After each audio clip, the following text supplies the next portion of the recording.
أعوذ بالله من الشيطان الرجيم. بسم الله الرحمن الرحيم. This is a video on abrogation or nasakh.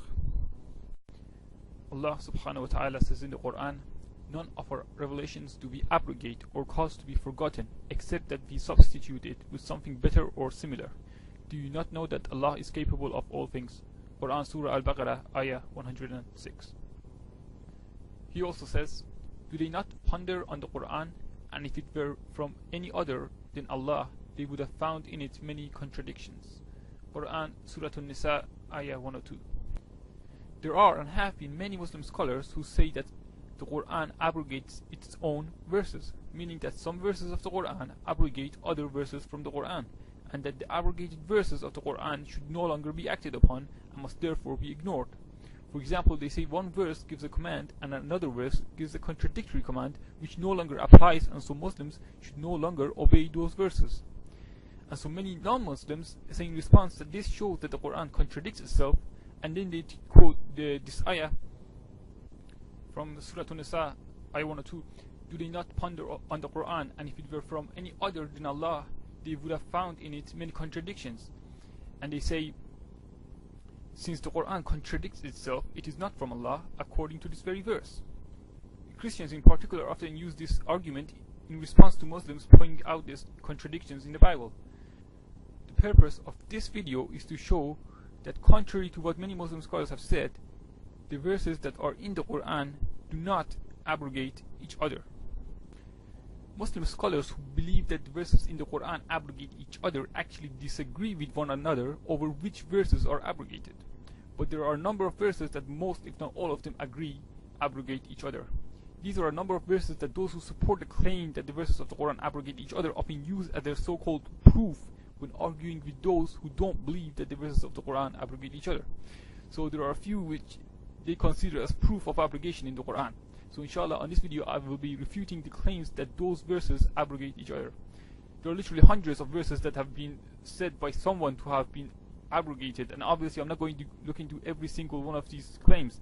I just want to refute the claims about those verses that are supposedly proven to be abrogated, and maybe just a few others. First, I just want to show how the scholars who believed that the verses of the Quran abrogate each other differed.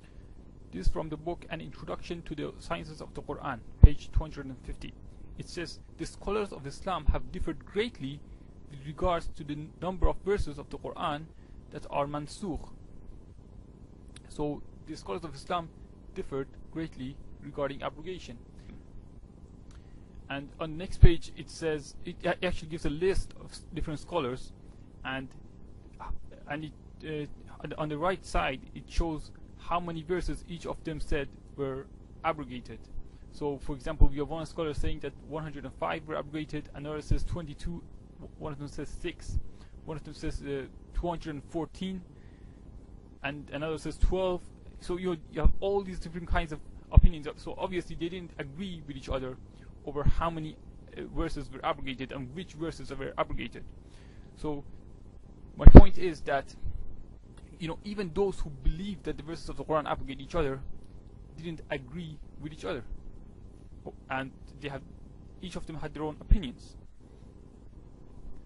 But of course, as I've said, there are a few cases where most of them agreed are cases of abrogation.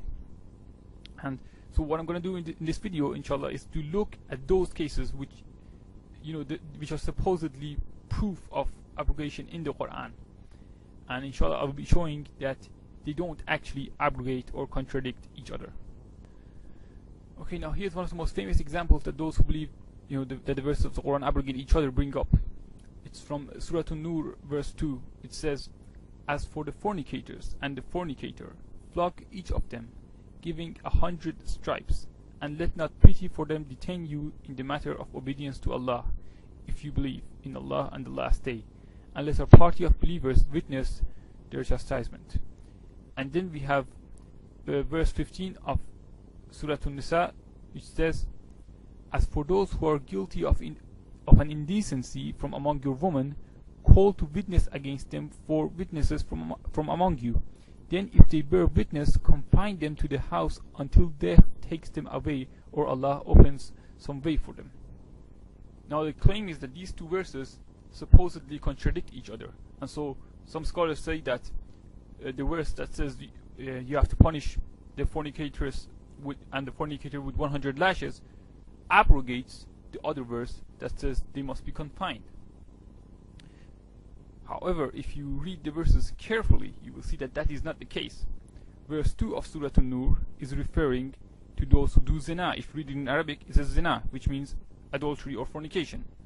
While verse 15 of Surah An-Nisa is referring to those who do an indecency. And if you read it in Arabic, the word used is fahisha. Okay? So, verse 15 is about of Surah An-Nisa is about fahisha, and verse 2 of Surah An-Nur is about zina. So these are two different rules. So they do not abrogate each other or contradict each other. These are two different rules for two different cases. So if someone does an indecent act other than zina, then they have to be confined. And if they are guilty of zina, then the law mentioned in verse 2 of Surah An-Nur would apply. A similar case is verse 43 of Surah An-Nisa, which says, O ye who believe, approach not prayers with a mind befogged. The Arabic word used here is sukra, and some commentators say it means, in here it means being drunk. And so they say you should not pray when you are drunk. And they say because being drunk is already forbidden, drinking is already forbidden, therefore this verse no longer applies. But there are two problems here. First of all, this verse still applies. It means it doesn't matter whether drinking is forbidden or not, it is still not allowed for you to pray if you are drunk, whether it is a sin that you drunk or before it was a sin, before drinking was abrogated, it is still not permissible to pray when you are drunk. And secondly, the word sukra, according to some commentators and translators, means when your mind is befogged. And if you read the verse, read it in context, you will see that it says that if you do not understand what you're saying, you shouldn't pray. So it's not the verse is not talking about drinking and wine. It is referring to people who pray without understanding what they are saying. And so the correct interpretation is to say it is referring to people whose mind is befogged, because, for example, because you don't only have to drink to not understand what you're saying. For example, if you are very angry or very sleepy, you will be in the same state. And what this verse is saying is that if you do not understand what you're saying, you shouldn't pray, and you should wait until you can understand what you're saying. So again, although the word sukra does also mean getting drunk, it doesn't necessarily only mean getting drunk.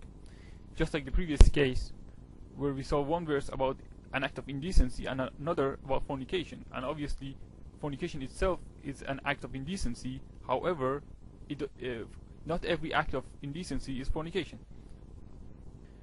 And as I already explained, even if this verse was only referring to people who were drunk, it would still apply, and it's still not abrogated, because it is still forbidden for people who are drunk to pray. Another case is the verses of jihad and the verses of peace. There are some verses in the Quran that tell us to be kind with Jews and Christians, and then we have other verses that tell us to fight them. And so some scholars say that, some scholars who believe in that the Quran abrogates itself say that the verses that tell us to fight them abrogate those verses that tell us to be kind with them. And so we should no longer be kind to Christians and Jews, we should just kill them. And then the others say, no, the verses that tell us to be kind with them abrogate the verses that tell us to fight them. And so now we have to be kind with Christians and Jews and never fight them no matter what. Well, the problem here is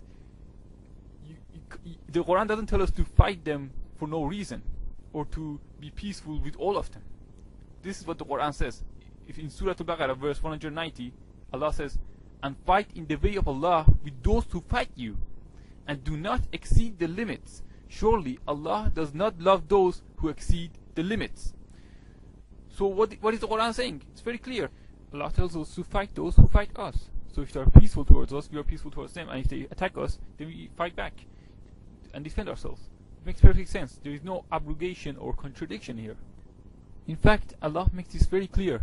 He says in the Quran, Allah does not forbid you with regards to those who fight you not for your faith, nor drive you out of your homes from dealing kindly and justly with them.